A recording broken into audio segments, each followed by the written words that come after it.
week 6 of our English 101, and that means that we're moving on this week to strong nouns. So we're kind of continuing that theme that we've been looking at over the last few weeks of trying to add description and strength to the words that we choose when we're writing or we're speaking. And that idea of choice is very, very important.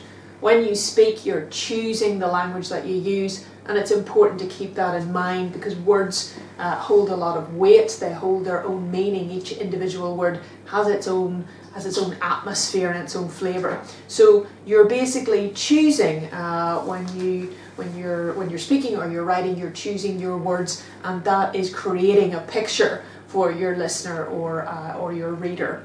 So last week what we finished up with and what I wanted you to think about for homework was words that could replace the adjective nice. And as I mentioned, nice is one of the laziest adjectives in the English language.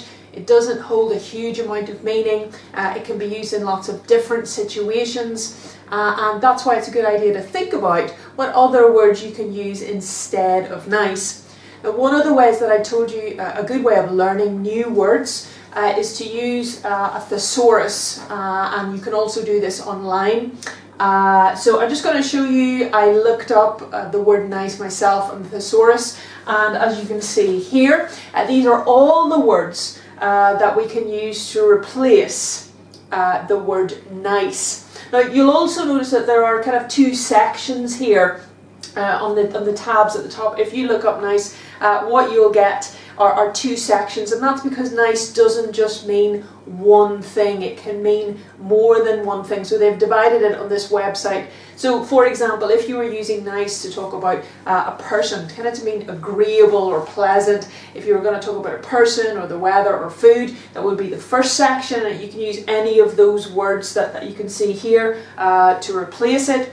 And if you mean nice as in kind of precise or orderly, then you can click on the other tab and you'll get a whole new set of words. So again, it's really about thinking, what picture are you trying to create? What is it that you're describing? And then make choices based on that. But it's a really great website.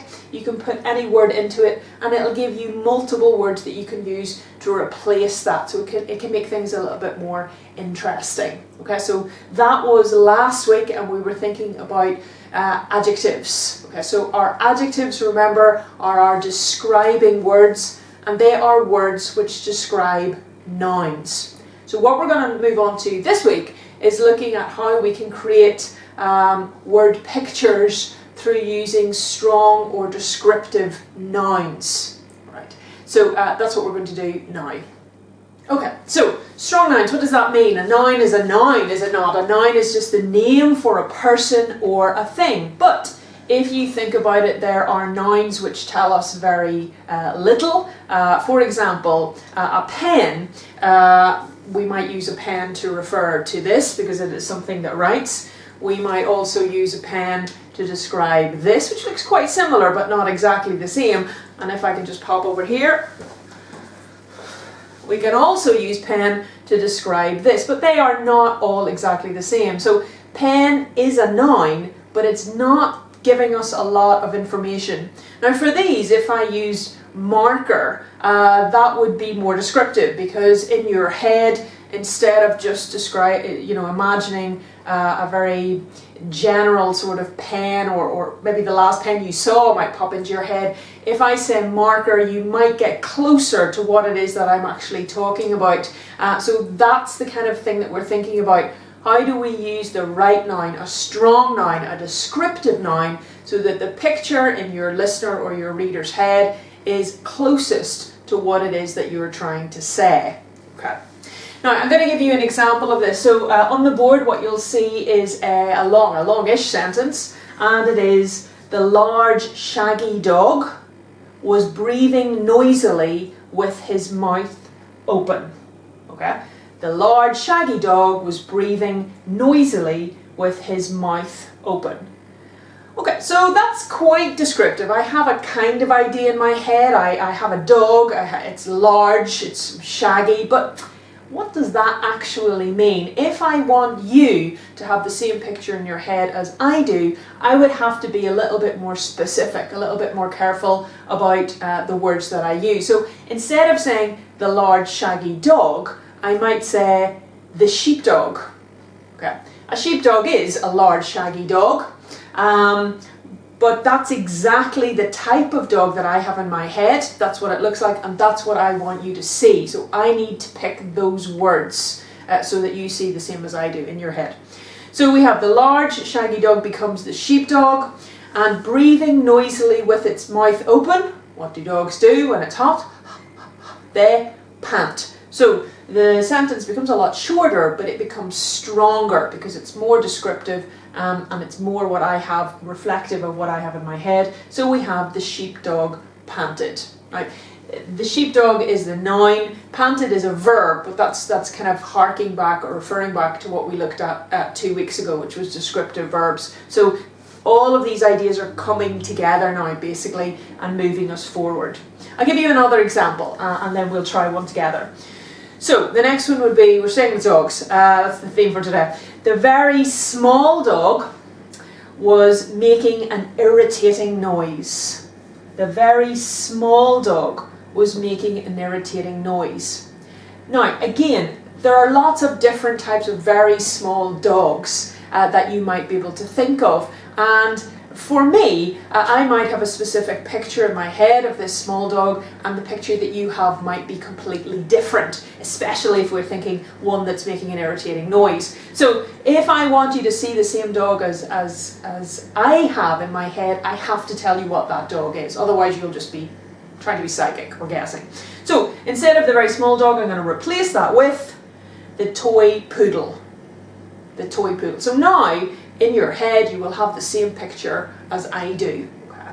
So the toy poodle and making an irritating noise, we might choose a nice verb here. So instead of making an irritating noise, I might choose the verb yip. So toy poodles, I think, make a very annoying yip, yip, yip, yip, squeaky noise. So I'm going to use that as my verb instead of make an irritating noise, because that's not really what we're going for. So our sentence will be the toy poodle yipped. Again, it's about your choice. These are my choices for words. You, if you are thinking about creating this picture in someone's head, you have to think about what does the dog look like for you, and what kind of verb or what kind of words would you use to reflect the noise, a noise that you think is irritating. And that's basically what you're going for. So let's have a look at a sentence together, and we'll see what we can do with it. So the sentence is going to be quite simple.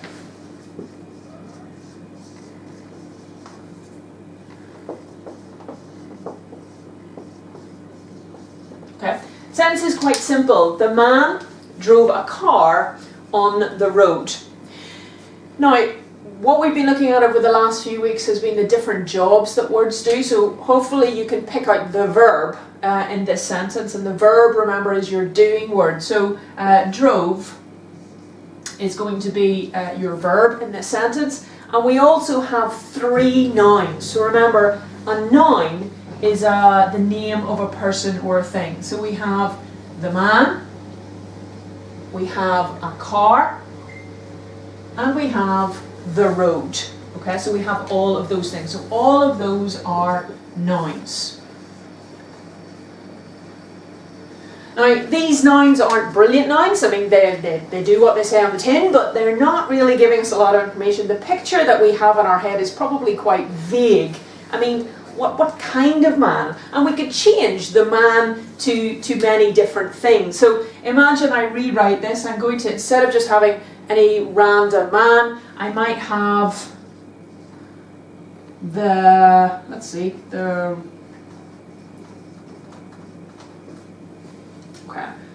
race car driver. Okay, so we're going to give him, it's kind of giving him a job at the same time. So now perhaps we have a different picture in our head, not just a general man. We might have a man with the proper gear on, he's got his helmet on. So that is our noun. So the noun here then, the noun phrase is a bit more descriptive, stronger. Instead of just driving a car, what kind of car is he driving? And again, I have a picture in my head of what this car looked like. It might be different to yours. So the race car driver, maybe a Ferrari. And on the road, again, road is quite a general noun, so I might pick for this situation on the track. Okay, so again, another simple word, but it gives us more of the flavour of what the picture is. Now, as you can see, there is one word, of course, missing here, and this is the verb, so we're going to change that now. So we've got the race car driver